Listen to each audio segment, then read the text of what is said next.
Today we are bringing all of the Fortnite news straight to you with timestamps if you'd like to skip to any part of the video. Hello everybody and welcome back to another video. If you are new here, my name is Kyle. I'm your guy with many YouTube channels and welcome back to everything that you missed in Fortnite this week. This is where we recap all of the news besides stuff that is not worth talking about. For example, Apollo's in the item shop. You guys know this. We're talking about stuff that's coming. We're talking about the fun stuff that you may or may not have heard about. For example, the roadmap will be something that you did hear about. But regardless, that's why timestamps are there. You can skip to any part of the video, guys. Thank you so much for being here. Let's get into it. Starting off with something very, very interesting. And I got this information from FireMonkey. So Fortnite sent out a new survey. Of course, there's a lot of new survey skins, but one particular thing is Epic Games is still considering changing the Crew Pack, and one of the things they are considering is item shop discounts. That's actually a really, really good Crew Perk. I don't know how much it would be. If it was something like maybe 200 V-Bucks, then I don't think it'd be worth it. But like, what if you got...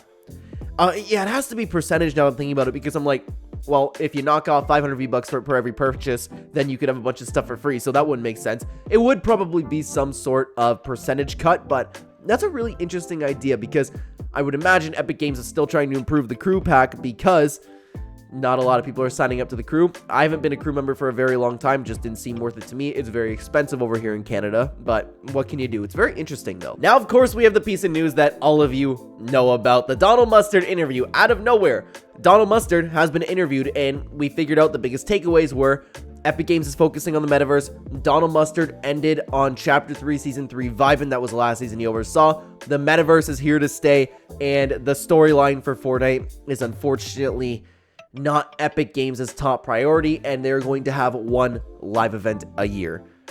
It's very sad to see. We had a whole video talking about it and what the creators had to say, so if you're interested, take a look at that, but man, it's sad. I miss Donald Mustard, dude, but I'm not giving up hope, and I still want to upload an entire, either a video or a Clencast talking about my whole thoughts on the matter, talking about like how I feel about the Fortnite storyline moving forward, other people quitting content, because there's a lot to really come out from here. A lot of people in the Fortnite storyline community have just lost faith in Epic Games completely. So I want to talk about all of that, but those are the biggest takeaways from the interview. Now we move on to this roadmap leak that we've been talking about all week. Also have a video on this too. So if you haven't seen this, Epic Games, of course, had their roadmap leaked, and this is why I want to talk about it too, is because everybody's taking this and taking a look at, okay, well, this came out before Billie Eilish was announced, and now that Billie Eilish is announced, this confirms the whole thing. I don't think that it confirms the whole thing one little bit, but of course you can see the things that stand out in this roadmap leak is another Marvel season is coming along with OG Chapter 2 with an end event leading into Chapter 6, and there's a lot of really cool things coming throughout the entirety of this roadmap leak, but it is very, very interesting. I can't wait to see if this ends up being real. I will personally start believing it once we get to the Marvel season, because like I said, you can build off of real information and create fake leaks. We've seen that before, but then again, a lot of things about Fortnite have just been leaked in general. So I don't know what to think. I'm still taking this with a grain of salt, but everybody's been talking about like this is completely confirmed information. I don't think so one little bit. Moving on, Epic Games, a little bit of a really quick thing. Epic Games has started working on locker bundles again. We're going to see more locker bundles released in the item shop. Not too much to expand upon that, but it's very cool. Now a little bit of good news and sad news mixed together. I'll start with the sad news, that being the Fall Guys X Fortnite update has been delayed until summer. I was really looking forward to this. I thought it was going to be really fun to have Fall Guys in Fortnite. I'm a big Fall Guys guy, but I haven't played Fall Guys in a long time, so having that within the whole Find It in Fortnite thing, I would be so here for it. But the good news is we have more information on this. So the Fall Guys, you're still going to be able to have creative mode and Unreal Engine Fortnite maps where you can just play Fall Guys. People can make their own tracks. But what I'm excited for is this is going to be integrated into Battle Royale. There's going to be quests. There's going to be challenges. It's going to be really fun because it's going to work similarly to the Chapter 2 Season 7 Mothership. It's going to happen in a minigame. You're in the middle of a game. You're going to have a Fall Guys minigame. You're going to get transported somewhere. You're going to race for loot. I have been talking about since Chapter 2 Season 7 that something like that infinitely made the game better. It fixed the pacing of the game. End games were better because so many people weren't dying right off of spawn. Plus, it was just something really fun to do. So I'm sad that the Fall Guys update has been delayed, but at the end of the day, this is going to be something really cool. If this is a last minute decision, I love this. This, along with a Marvel season,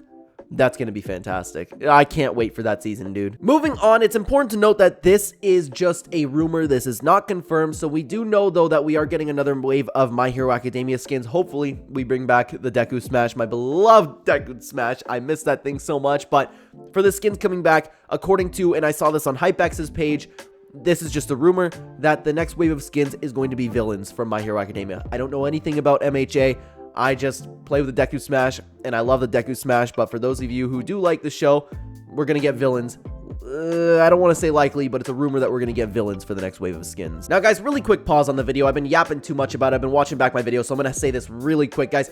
If you don't have a supporter creator code that you're using, please consider using code Clen. The reason that I'm promoting this now is because my wife is off of work. We have our new baby. It's been fantastic having her home. So my goal is to, throughout this year, make enough money on both my YouTube channels where she doesn't have to go back to work, and then I can just work, and that'll be fantastic. So everybody using my code, thank you very, very much. If you don't have a creator you're supporting, please consider using code Clen. That's the whole goal with this. I appreciate you being here. Let's continue on. I want to bring you over to Reddit because this was one of the biggest trending posts of the entire week. It's just a nostalgia post saying the old colors.